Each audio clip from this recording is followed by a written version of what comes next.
what's up, everybody? Welcome to another episode of the Dasher series. Here in the place to be is not a Dash of Love. I got Rick to change that title. Sorry about that. but it's been a lot of crazy things going on in the Dash League right now. It's been pretty interesting what's been going on, and we're about to finally get the season started. We're finally gonna have the MMR system released to us. Allegedly, I don't know for sure.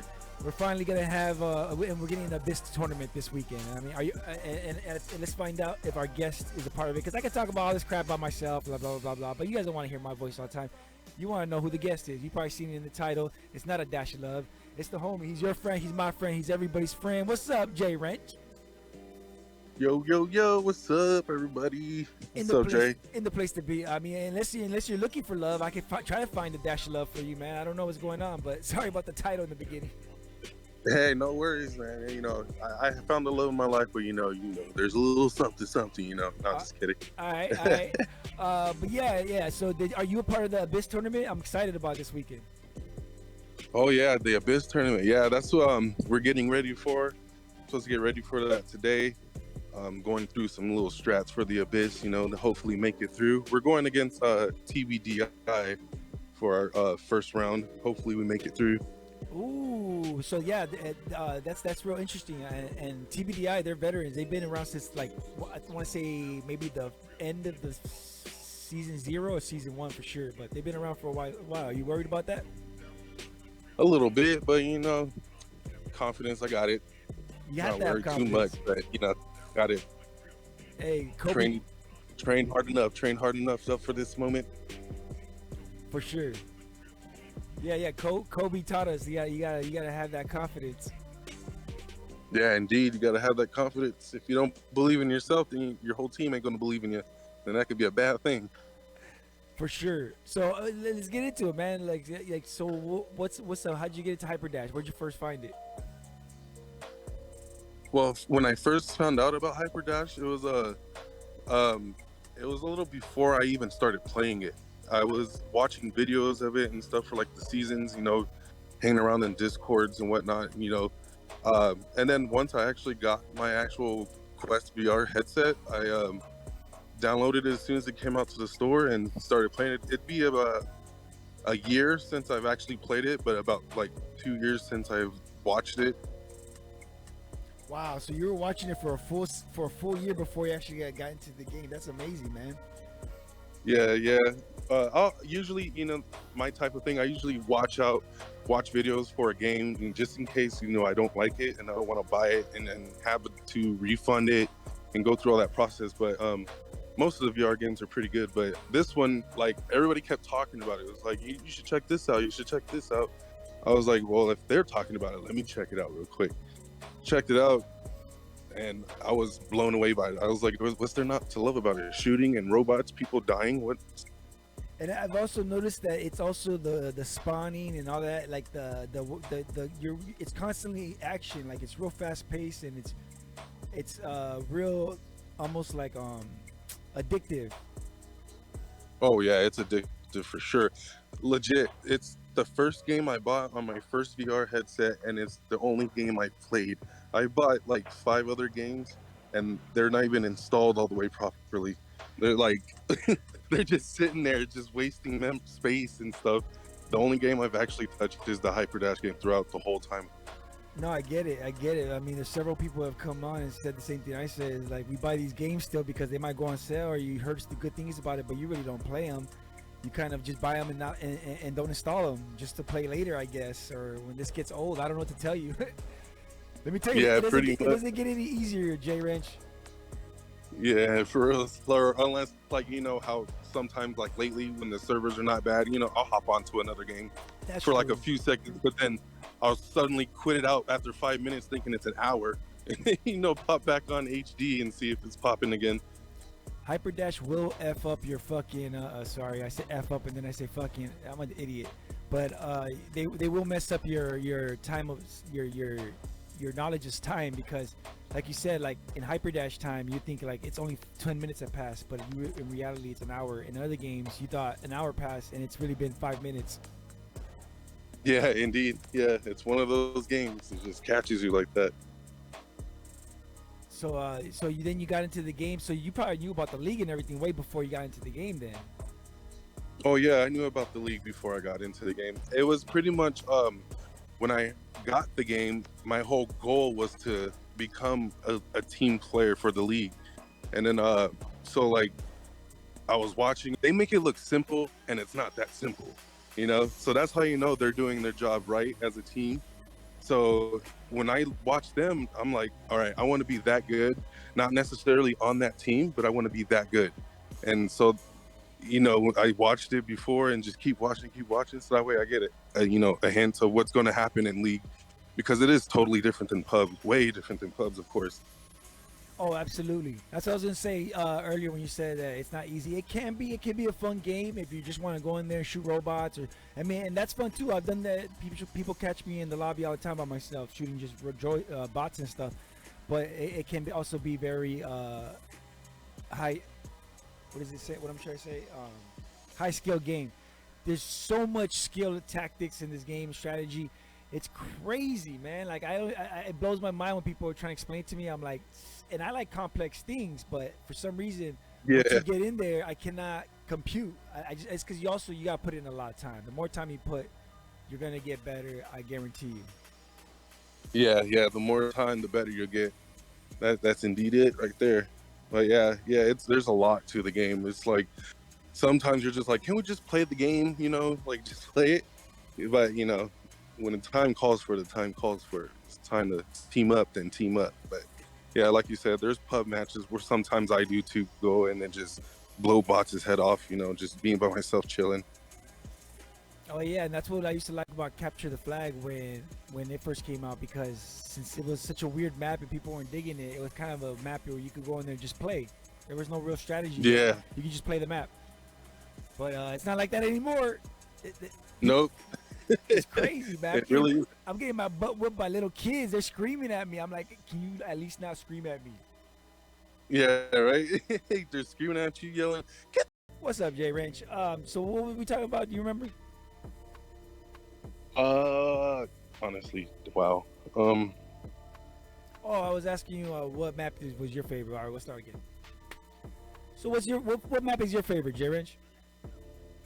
My favorite map would have to be, I would say, at the moment, Abyss. Abyss, wow, the newest map. It's been a while since we had a new payload. Shout outs to the developers, Triangle Factory, for that. They've been giving Indeed. us a bunch of dope maps. They took away ball, bring back ball. We need ball, bring it back, please. That's the new ask. I finally got my SMGs, and now It's I'm the asking new hashtag, bring back ball. bring back the ball.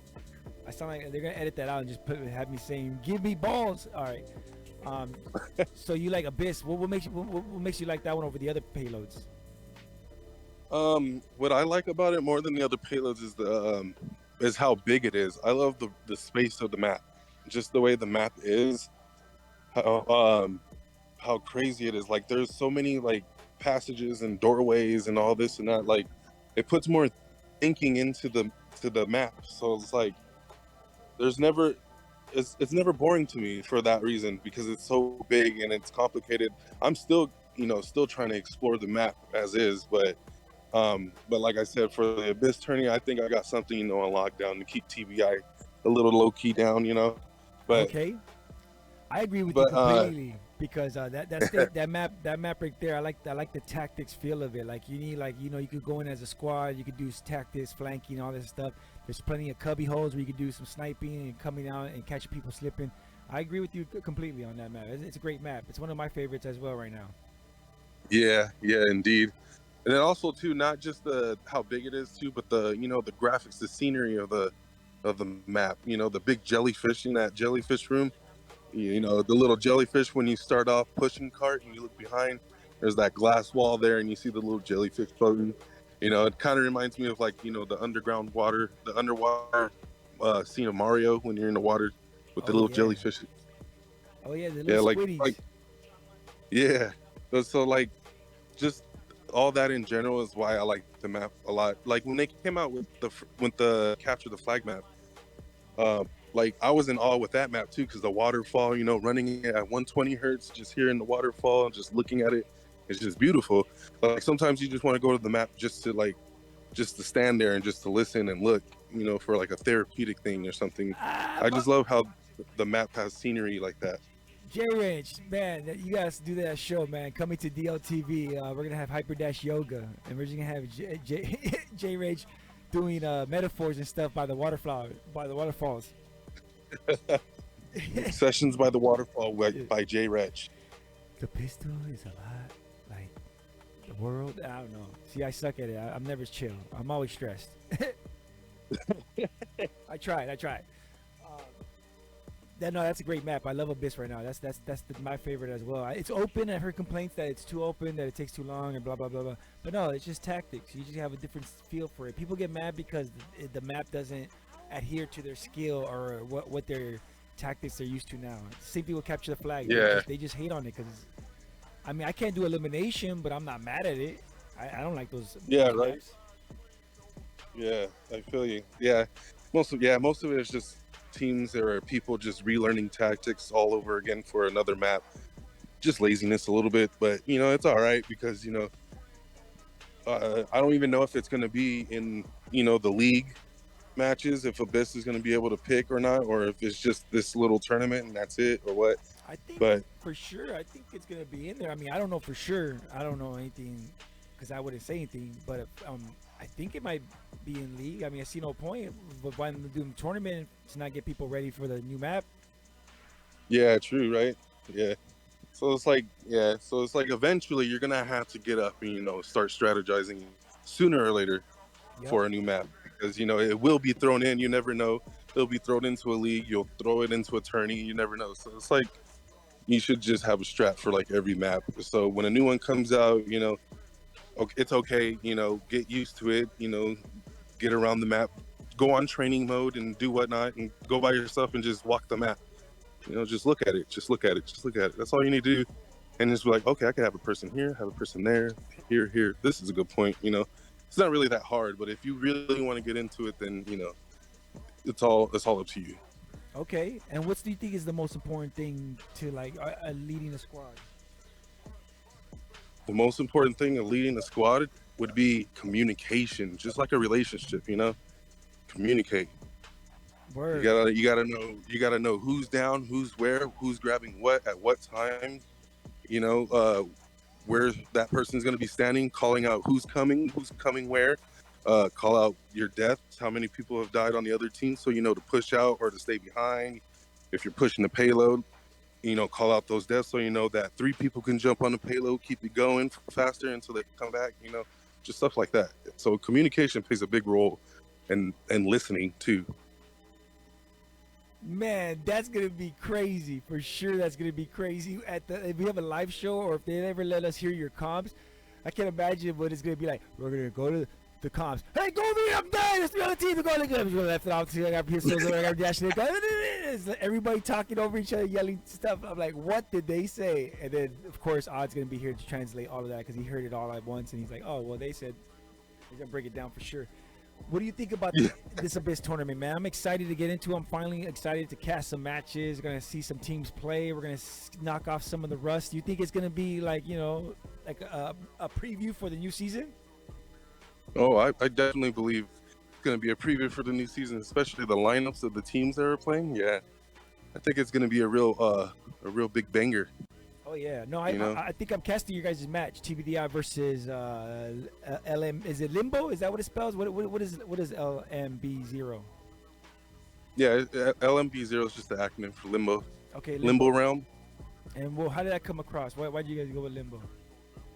Well, to be honest, when I first got into a team, it wasn't a league team. It was a scrim team for Soul because I'm in the Soul clan. So it was a scrim team for Soul. Clan. Indeed, shout out to Soul. And it was a scrim team for Soul.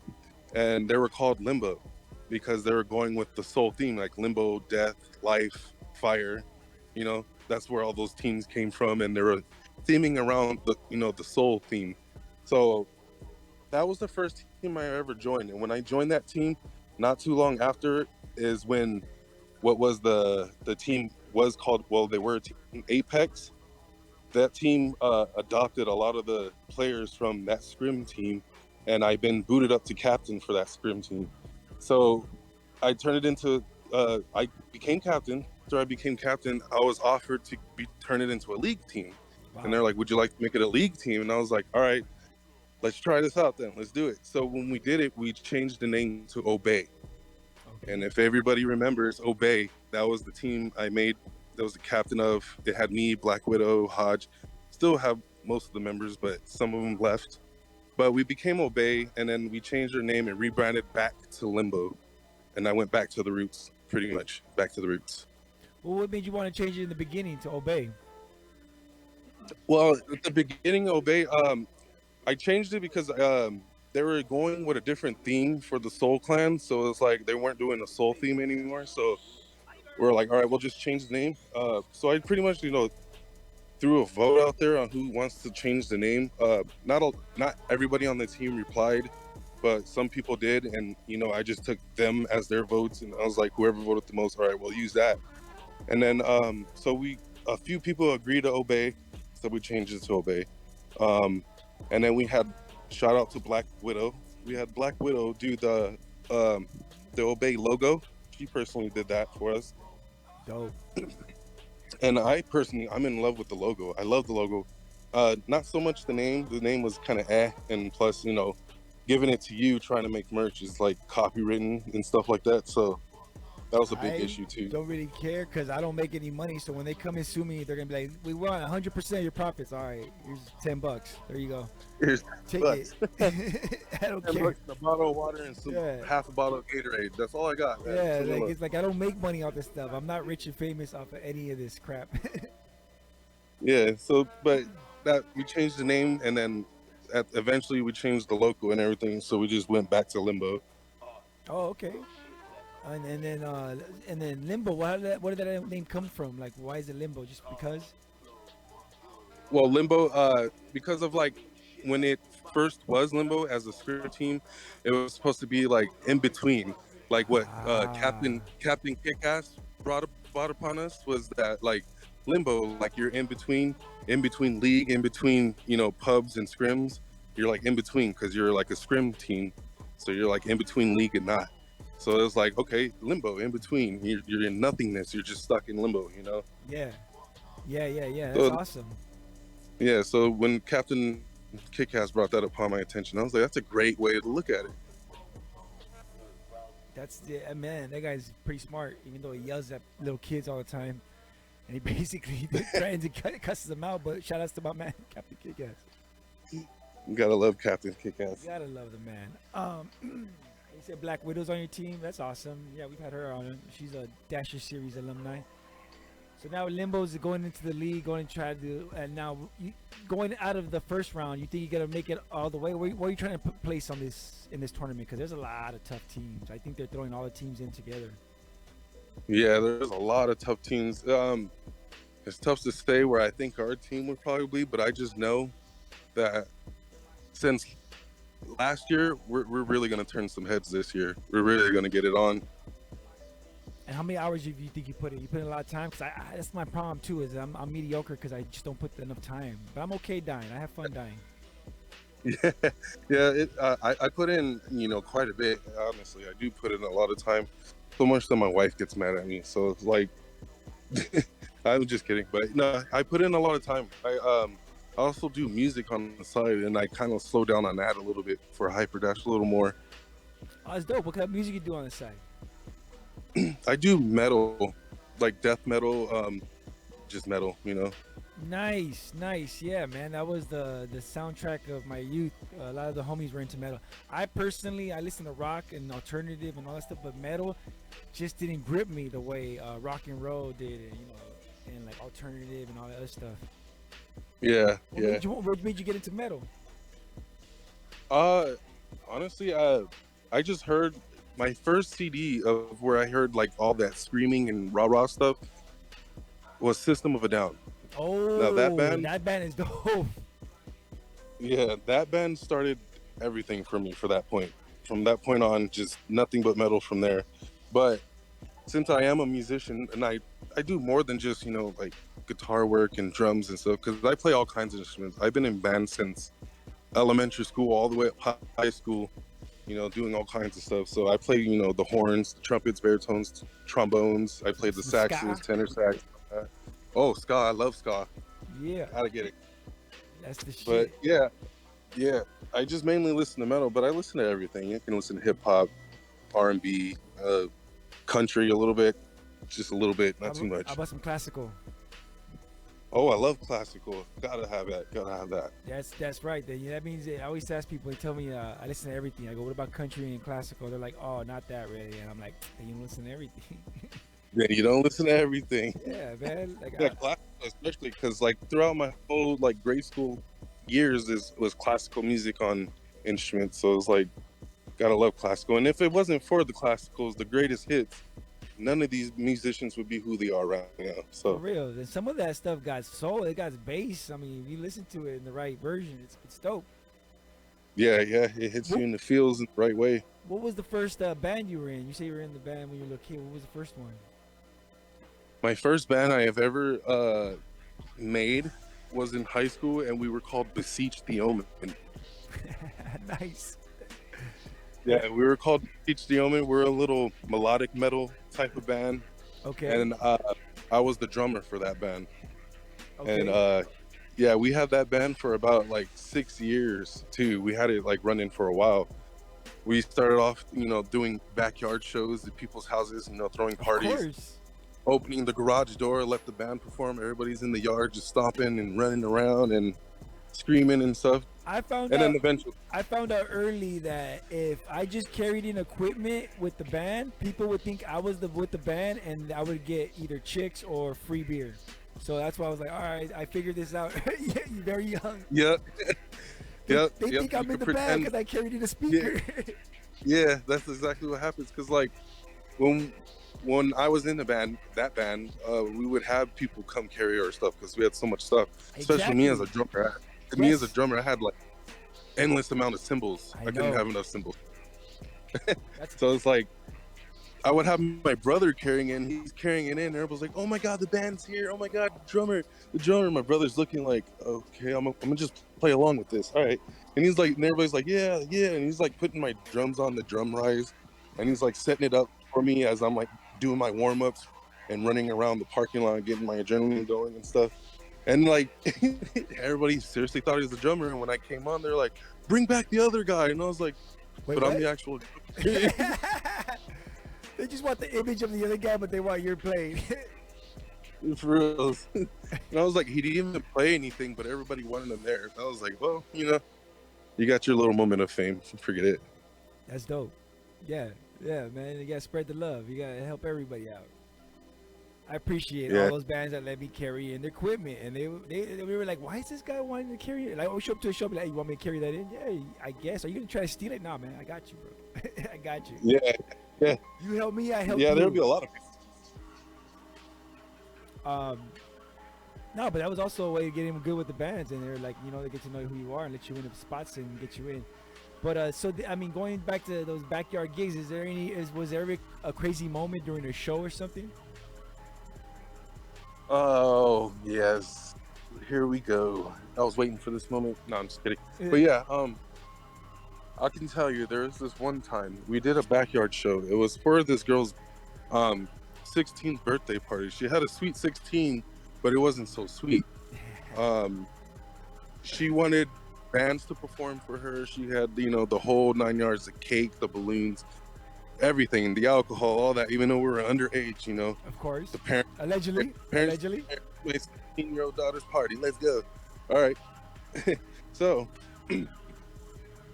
as it's about the time as we get on, we set up, we get on, we warm up, get the chord struck, get the music equalized.